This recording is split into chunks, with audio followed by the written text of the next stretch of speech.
On my birthday, Corin Duan posted a photo with his female secretary, both of them wearing matching couple rings. Work partners are also life partners. I commented, a perfect match. Corin immediately called me, furiously accusing me of being out of my mind and not being able to take a joke. Before hanging up, he comforted the sobbing secretary in a soft voice. In the past, I would have rushed over in a hysterical fit, making a scene for everyone to laugh at. But this time, I felt calm, completely unbothered.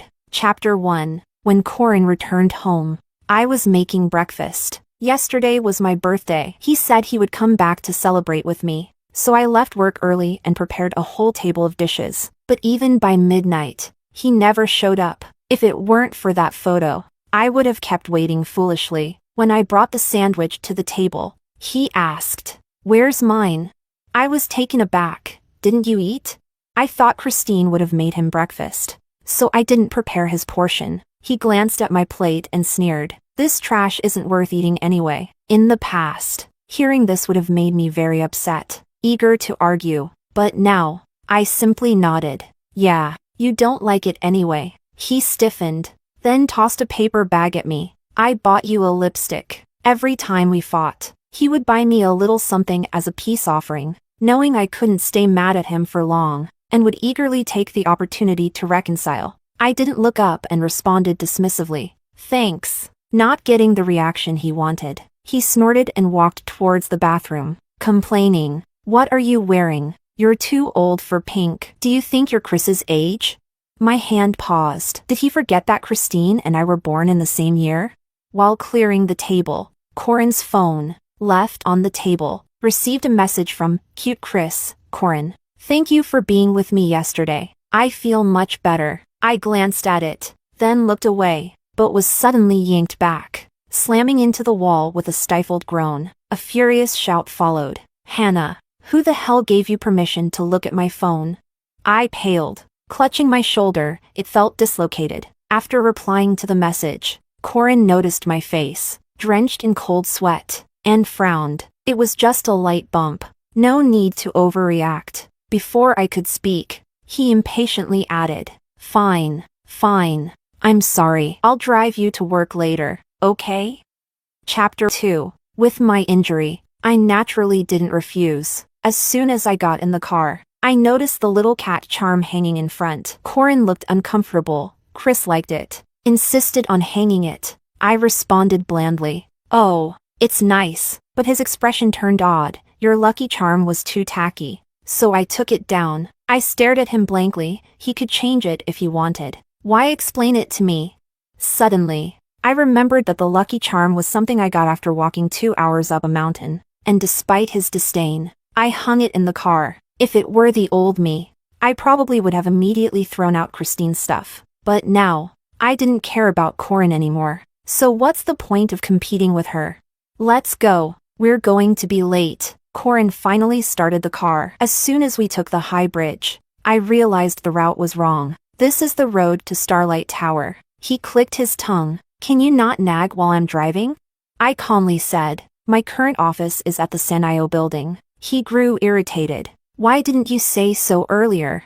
I had told him, but he didn't remember. After exiting the ramp, his phone suddenly rang, a ringtone Christine liked. Pikachu. She said her cat was sick and needed to see a vet. Corin pulled over and told me to get out, since we're already on the wrong route. "You can find your own way to work." With that, he sped off. During the morning rush, I couldn't get a cab and stood in the cold for over an hour, freezing to the bone. I ended up taking the day off and going to the orthopedic hospital. In the evening, Corin came home, checked the kitchen, and asked, "Where's the late-night snack?" Chapter 3. Before coming home, he sent me a message. After all these years together, whenever he came home late, I would always prepare a late-night snack for him without needing to be reminded. I replied dismissively, "I didn't check my phone." Corin paused for a moment, then handed me a box. "Didn't you say you wanted to buy a necklace last time?" "Here." I looked away from the TV screen and saw the familiar design. I politely said, "Thank you, but I've lost interest in wearing necklaces lately." Earlier in the day, Christine had just posted a photo wearing this exact necklace. complaining that the design was too old-fashioned for her taste. Corin leaned in, trying to put the necklace around my neck, try it on anyway. As his hand approached, it felt like it still carried the warmth from Christine's neck. Reflexively, I reached out to block him, and the delicate necklace snapped in an instant. Corin frowned. Are you still angry about having to go to work by yourself? I'm not angry. Corin sneered. Don't pretend you're not angry. Hannah, I know you too well. You've always been petty. Unlike Chris, who's so magnanimous. I grew up reading people's expressions. Sensitive by nature. Every time we argued, Corin would mock me for being petty. When I broke down crying hysterically, he would calmly watch from the sidelines, amused. But this time, he was going to be disappointed. I simply turned my gaze away indifferently. You're right. After watching TV for a while longer, I got up to gather my things and head out. Corin taunted. What? Running away from home again? I calmly looked back at him. I'm going to work overtime. His expression froze awkwardly, as if he had more to say, but I had already opened the door. I spent the night playing a murder mystery game with my best friend Betty. Corin called, but I didn't pick up. Betty was shocked. You're not answering your husband's call?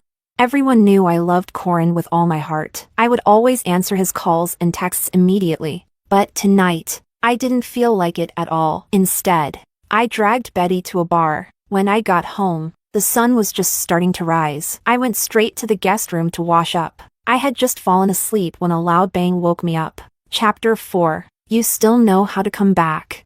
Ignoring Corin's sarcastic tone, I turned over and continued to sleep. In the past, I would always cater to him if he wanted to talk, and stay away when he was annoyed. I was always the one wagging my tail and begging for attention. Now that I didn't respond, Corin stood there for a moment, then suddenly slammed the door hard and stormed out. Without anyone bothering me, I slept soundly. When I woke up, I found the house empty, and I felt extremely at ease. I leisurely made lunch for one, enjoyed it, and then went to meet the divorce lawyer that Betty had recommended. As soon as I arrived at the law firm, I saw a video posted by Corin's good friend Pablo. It was from his birthday party. In the middle of the video, Corin appeared with Christine sitting on his lap. Before the video could finish playing, it was deleted, and Corin immediately called. Honey, don't get the wrong idea. Chris just lost her balance and I helped her out. I replied, confused. I didn't get the wrong idea.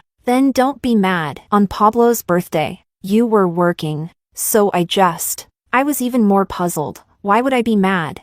Corin was momentarily speechless. After a long silence, he finally said, I'll pick you up tonight, and we'll go out for dinner. I was about to refuse when I heard the dial tone. He had already hung up. Corin came to pick me up, and we went directly to a Japanese restaurant. As soon as we walked in, the lobby manager bypassed me and respectfully addressed Corin behind me. Mr. Duan, you're here. Mrs. Duan is already waiting in the Sakura room. Corin's face changed instantly. Just as he was about to say something, Christine walked out, her eyes lighting up as she saw him. She ran over affectionately. Corin darling. Then, as if just noticing me, oh, Sister Hanny, you're here too. You haven't been to this place before, right? Corin darling loves their sea urchin salad. The lobby manager, sensing the tension, discreetly left. Chapter 5. I smiled faintly. What a coincidence. Corin's expression changed slightly as he walked over to grab my hand,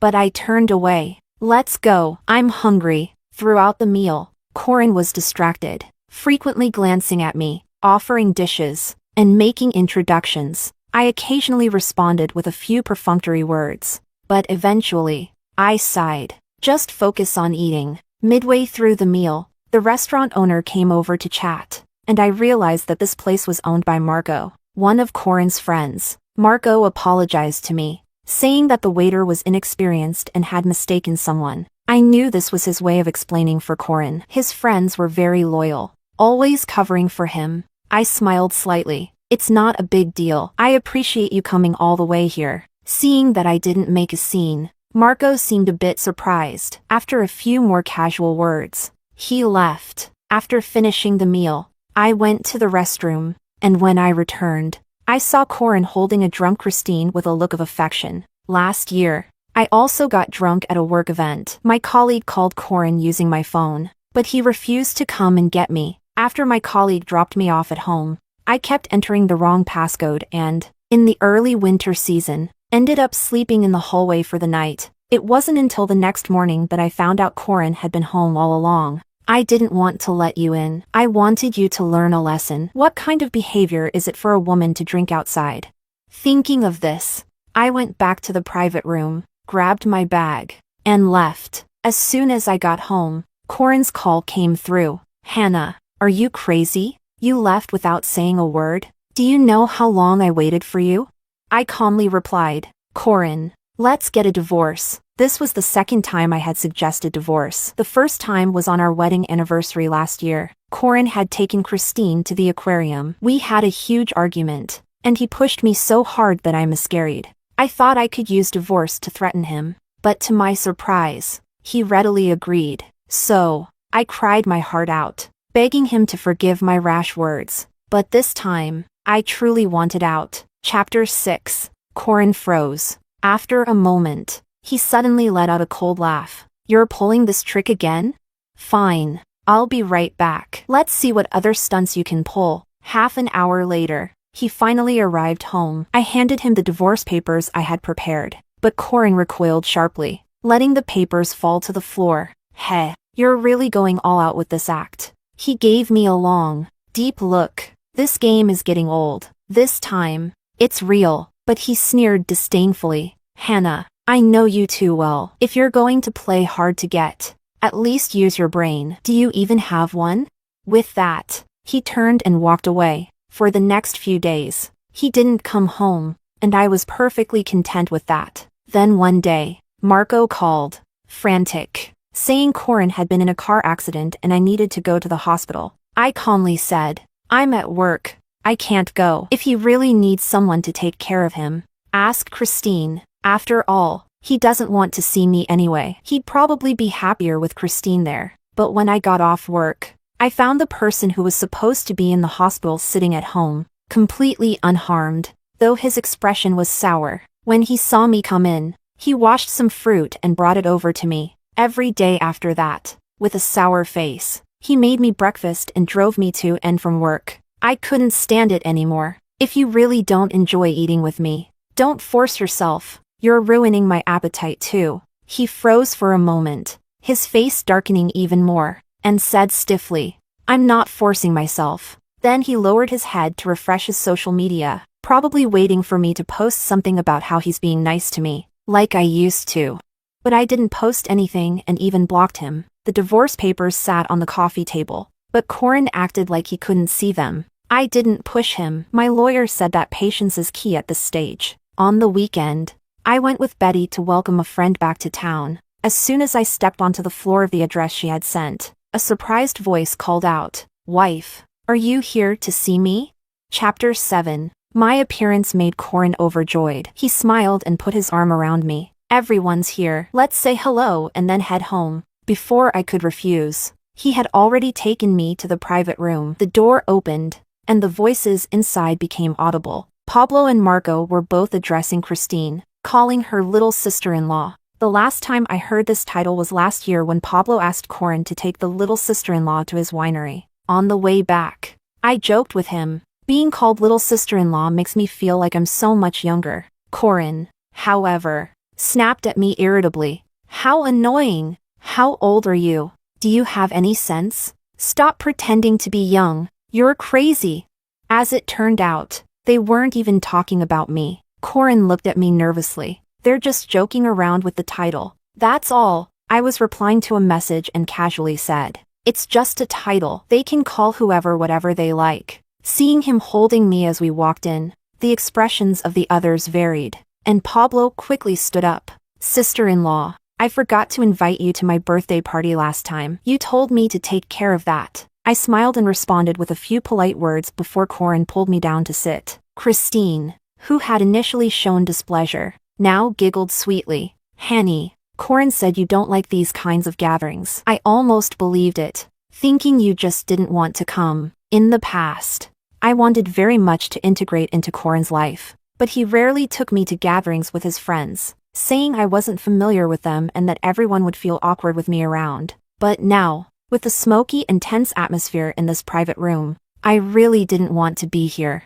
The others started egging us on to drink a traditional toasting drink together, and Christine eagerly handed me a glass. As she wished, I noticed the watch and ring she was wearing. The designs were all too familiar because Corin had them too. Betty sent me a message, "I'm here." My eyes lit up, and I stood up, pulling Christine's hand amidst the surprised stares. I sat Christine down beside Corin, ignoring his panicked look, handed them both a glass of wine, and intertwined their hands, with a smile full of satisfaction. Like an elder witnessing a wedding, I said, "You two drink the toasting wine and be together forever, living a good life." Seeing that they didn't move, I quickly explained, "Don't worry, I won't break you up. I also wish for lovers to end up together." The room fell silent. Everyone stared at the three of us in shock, and I urged them, "Come on, drink." With that, I walked out of the private room with light steps. Chapter 8. "Hanny! Hanny!" Corin chased after me, his expression frantic, his lips trembling. "Christine and I aren't what you think." I looked at him puzzled. "What do you mean?" He stammered, struggling to explain. "There's nothing between us, really. You have to believe me." He lifted his hand, took off the watch, and threw it to the ground, then pulled off the ring. His fingers rubbed raw. "These were just for fun. They don't mean anything." "Look." I threw them away. He clung desperately to my arm, just as I had when I saw him accompanying Christine to the gynecologist. Back then, I had clung to him tightly, thinking I could hold on to his heart that way. But he had frowned in disgust, pushed me away, and snapped, "Can you behave yourself in public?" Now, the roles were reversed, and he was the one begging in despair. I coldly pried his hand off. "Behave yourself in public, Mr. Duan." He stared at me in disbelief as I walked further away, but he didn't dare to follow. During the welcome dinner, Corin kept texting me, but I didn't look at a single message. Eventually, he called, but I put my phone on silent and tucked it into my bag. Betty asked, "Is this okay?" I smiled calmly. "He doesn't matter. Let's not let him ruin our good mood." As I walked out of the private room, a figure leaning against the wall at the door brightened up. "Hanny, I'll take you home." I shook my head and kept walking. "No need. I have another event with my friends." Corin followed closely, his tone pleading. "Then send me the address. I'll come pick you up." I said nothing and walked out. On the way, I finally checked the messages he had sent earlier. There were more than a dozen. First asking when I'd be done so we could go home together. Then he asked if I had brought any hangover medicine and said he went out to buy some yogurt, asking if he could bring it to me. Finally, he said he was waiting at the door and that I'd see him when I came out. When we left the restaurant, Betty said goodbye, and Maxwell and I headed back to the orphanage. Chapter 9. That night, Maxwell and I stayed at the orphanage. Corin went crazy, sending me dozens of messages and making over 10 calls. I finally answered when I woke up. He sounded anxious yet cautious. "Hanny, are you still not done?"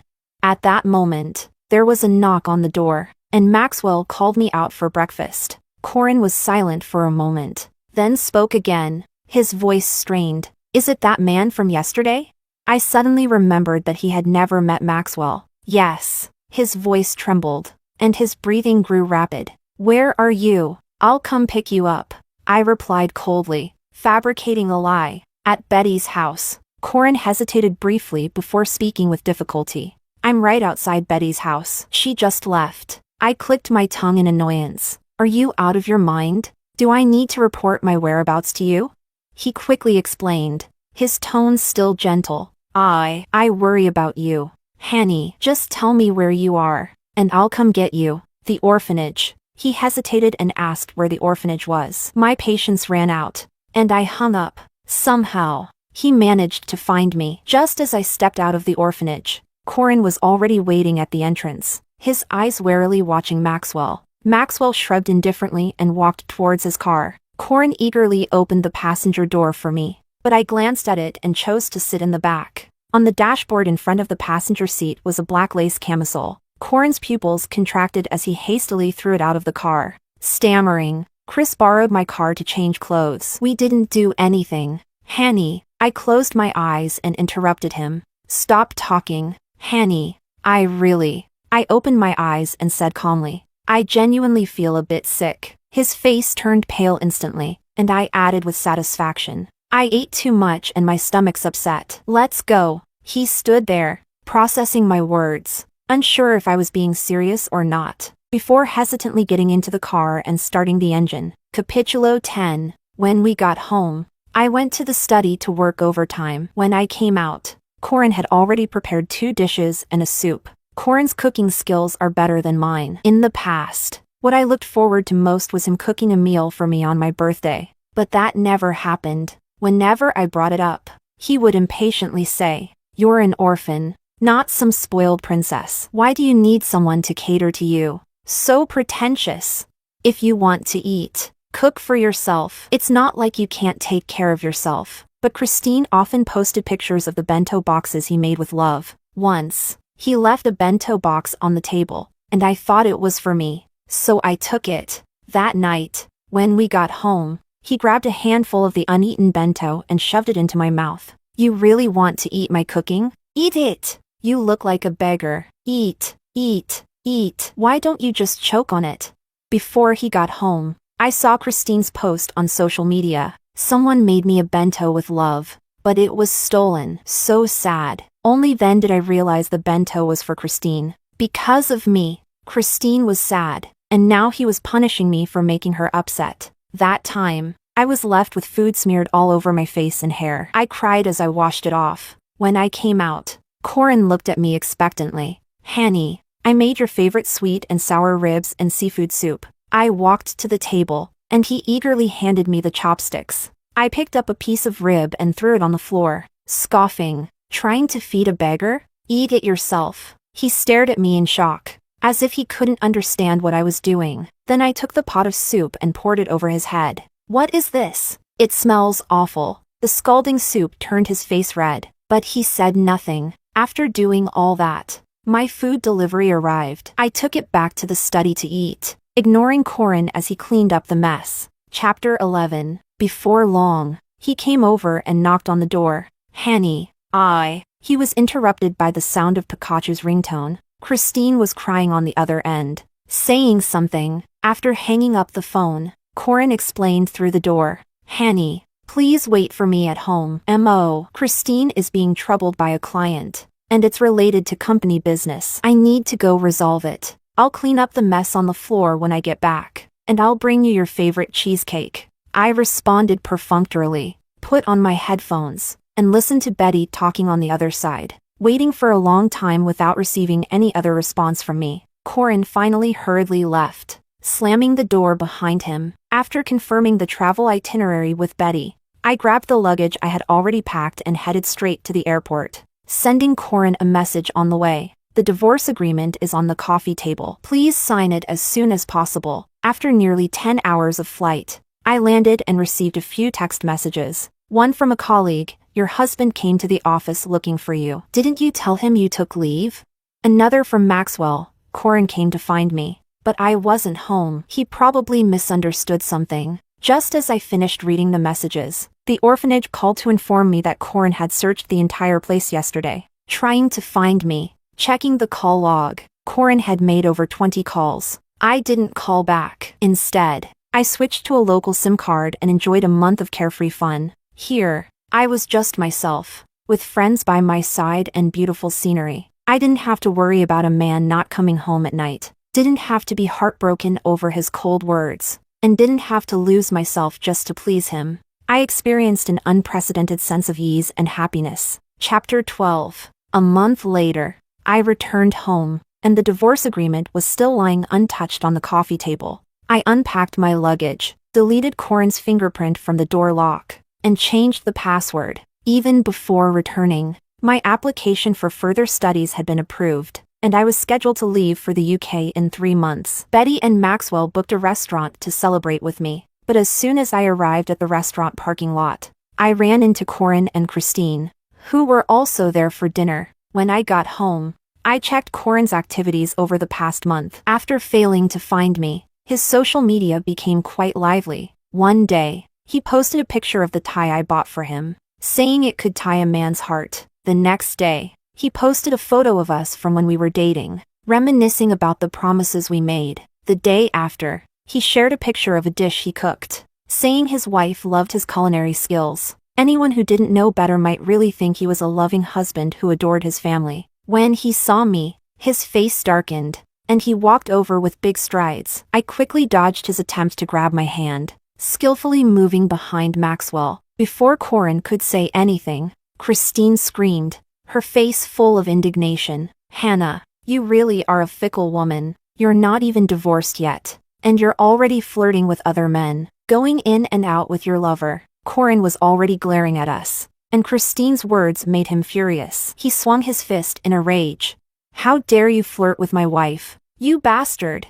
There was no way I would let him hit my friend, so I quickly swung my bag at him. It landed heavily on his face, and he looked at me in disbelief. I coldly said, "Get lost." Corin's eyes instantly turned red, his face full of grievance and accusation. "Wife, are you hitting me for another man?"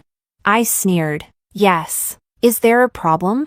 He stood there in a daze, clearly unable to understand why the woman who once cared for him the most, who loved him more than herself, was now humiliating him for someone else. Chapter 13. Christine walked over, linking her arm with Corin's, casting a triumphant glance at me. She then softly said to Corin, "Corin, let's go. She doesn't appreciate you." "But Corin suddenly shoved her away forcefully, his eyes still locked onto me. "Wife, I know I made mistakes before. Please forgive me and come back home, okay?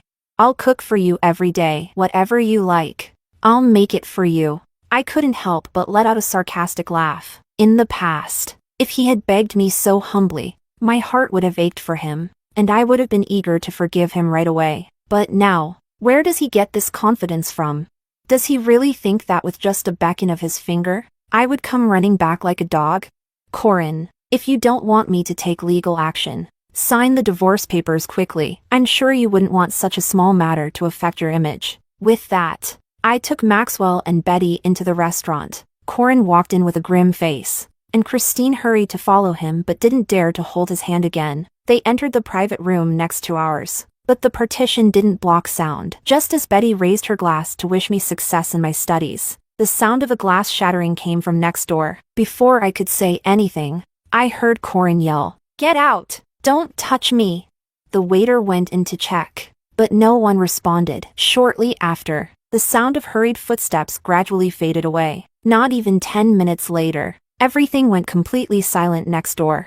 That night, Corin couldn't get in, and he pounded on the door furiously, shouting without any regard for his image. I called security and the police, and only then did things quiet down outside. However, the divorce papers still weren't sent to me, so I had my lawyer file a lawsuit. Chapter 14. 3 months later, I went to the UK to attend a training course at the company's headquarters. A week later, I saw Corin downstairs at my residence, looking exhausted. It was drizzling, but he didn't have an umbrella, standing there as the rain soaked his hair and clothes. Some colleagues felt sorry for him and asked me what to do. I calmly told them not to interfere, and that whoever decided to help would have to take responsibility for him. I wanted no part of it. So, for the next week, everyone in the building saw Corin standing in the rain day after day until his face turned bright red, and he collapsed on the ground. The team leader, unable to bear it any longer, finally sent him to the hospital. When he tried to pay for Corin's medical expenses,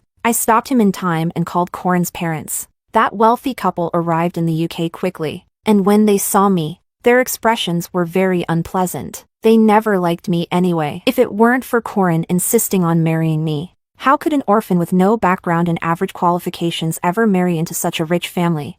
Corin and I didn't have a wedding. Besides a few of his friends and immediate family, no one knew we were married. It wasn't that I hadn't protested, but Corin held me close and explained, "My parents can't accept it right now. If we hold a wedding, they'll get angry, and that will only make their impression of you worse." I was completely focused on him and thought he was considering my feelings. "But no ring either?" Corin paused, then reassured me, "When my parents accept it and we have the wedding, I'll personally put the ring on your finger. Won't that be even better? If I just buy you any ring now, I'd feel like I'm wronging you." I believed him without hesitation. It wasn't until he and Christine wore matching rings that I realized how foolish I had been. Chapter 15. Mrs. Duan walked over and took my hand. Hanny, I know you've been wrong these past few years. Now that Corin has changed for the better, please forgive him. Her eyes still held traces of disdain and dissatisfaction. Yet she humbled herself to persuade me, only to temporarily placate me and prevent me from hurting their precious son. I let out a soft laugh and pretended to agree. Only then did Mr. and Mrs. Duan leave the hospital. Satisfied, I entered the hospital room alone. Corin was already awake, gazing at me with eager eyes. When you're well enough, go back home. Don't cause me any more trouble here. I turned to leave, but behind me, I heard a thud as Corin fell off the bed. Hanny! His eyes were red, his face pale, and his voice was filled with pleading. Hanny, I know I've made mistakes. Can you forgive me? I've already deleted Christine's contact information. She's no longer my employee either. Could you? I interrupted him, coldly saying, it's unnecessary. I had already known about this. On the third day in the UK, Betty sent me a video of Christine publicly accusing Corin of harassing her under the guise of his position, along with numerous pieces of evidence. The Duan family had filed a lawsuit against Christine, presenting evidence and accusing her of defamation and extortion. She had already been detained. This pair of despicable people was indeed a perfect match. I looked at him with indifference, feeling a wave of nausea in my stomach. Corin, whether or not there was Christine, you alone are enough to disgust me. He awkwardly sat up, leaning against the bed, his voice trembling. Hanny, I know you think I loved Christine, but I truly didn't. Fine. If you don't believe me, I'll prove it to you. He picked up the fruit knife from the bedside table and stabbed it into his chest. Blood quickly spread. Chapter 16. Hanny. I'm cutting out my heart, to show you. His already pale face turned ghostly white, and beads of sweat as large as pearls dripped from his face onto the floor. He gasped for breath, moving slowly as he crawled on his knees toward me, grabbing onto my ankle. Hanny, please, have pity on me again. Didn't you love me? Hanny, look. I've proven it. I stared coldly at him for a moment. Corin, it's a shame you didn't pursue acting. You've convinced even yourself with this performance, haven't you? The blood continued to flow, and I turned my head, calling loudly for the doctors. In the ensuing chaos, Mr. and Mrs. Duan rushed back, but they had no time to blame me. They were too anxious about their son. Corin was eventually saved. Weakly, he told his parents, if you dare to bully Hanny, I'll stab myself again. I found it ridiculous and left the hospital. Mrs. Duan called me several times, asking me to visit Corin in the hospital, but I decisively refused. A few days later, Corin appeared in front of my building wearing a hospital gown. When he saw me return, he stumbled after me. Hanny, I walked straight ahead, pretending he didn't exist. He followed me into the elevator, but I left him outside when the doors closed. The next day, he showed up again. I called Mrs. Duan, and she hurried over to take him away. After 6 months of training, I returned to my country and was promoted to department manager. Betty and Maxwell prepared a big cake to celebrate at my home. Just as I finished cutting the cake, the doorbell rang. It's probably the delivery. I went to open the door, but standing there was Corin. He had lost a lot of weight during this time. Upon seeing me, he forced a smile. Hanny, I heard you got promoted. I'm here to congratulate you. Maxwell walked out and wrapped an arm around my shoulder. Who is it? Chapter 17. Corin's face turned pale, as if he had suddenly lost his voice. After a long pause, he finally spoke, his voice hoarse. Can I come in to celebrate with you? Maxwell generously stepped aside. Of course you can, Mr. Duan. Please come in. Corin's steps were unsteady as he took off his shoes, but he couldn't find the familiar pair of slippers. Maxwell handed him a pair of disposable slippers. Sorry, we don't have any extra slippers at home. Corin didn't stay long before leaving in a daze. Shortly after he left, he called me, Hanny. I know, there's nothing between you and Maxwell. You're just angry with me. Cough, cough. Beep, beep, beep. The call abruptly ended, and I glanced at my phone, puzzled, but didn't think much of it. About half an hour later, Another call came in. Hello. This is the city's third hospital. Are you a relative of Mr. Corin? He's been in a car accident and is currently undergoing emergency treatment. Please come as soon as possible. The chaotic sounds of the emergency room on the other end brought back memories of this time last year when Corin had left me on the ground to accompany Christine to the aquarium. After he left, I had severe abdominal pain, and the floor was covered in blood. While waiting for the ambulance, I called him, crying, begging him to come back, but he impatiently replied, "What can I do if I go back? I'm not a doctor." Why are you so melodramatic? Always crying. Stop bothering me. When I tried calling him again, I got the phone turned off message. After my surgery, I saw Christine's post, a picture of her and Corin standing by the jellyfish tank, their faces pressed close together. As the memory resurfaced, the doctor on the other end asked again. I smiled. Sorry, you've got the wrong number. I don't know the person you're talking about. Chapter 18. After a long, 10-month divorce battle, it finally ended. Corin, now a double amputee, sat in a wheelchair, gazing at me as if I were a treasure. But I was too busy celebrating with Betty, hugging her and cheering. Besides freeing myself from Corin, I also gained a significant amount of wealth. 5 years later, having been promoted to an executive position at the company's headquarters, I was traveling abroad. Betty called. Hanny, Corin committed suicide this morning. I opened the news page and saw the Duan Group's obituary. After enduring long-term depression and physical pain, he passed away. On social media, a trending video showed Christine, just released from prison, live streaming while gloating. The bastard finally died. Ha ha ha ha. Her laughter was abruptly cut off as she was hit and thrown across the street, with her phone crashing to the ground. I turned off my phone and looked at the Skogafoss waterfall in front of me, feeling an immense sense of peace. These people no longer had anything to do with me.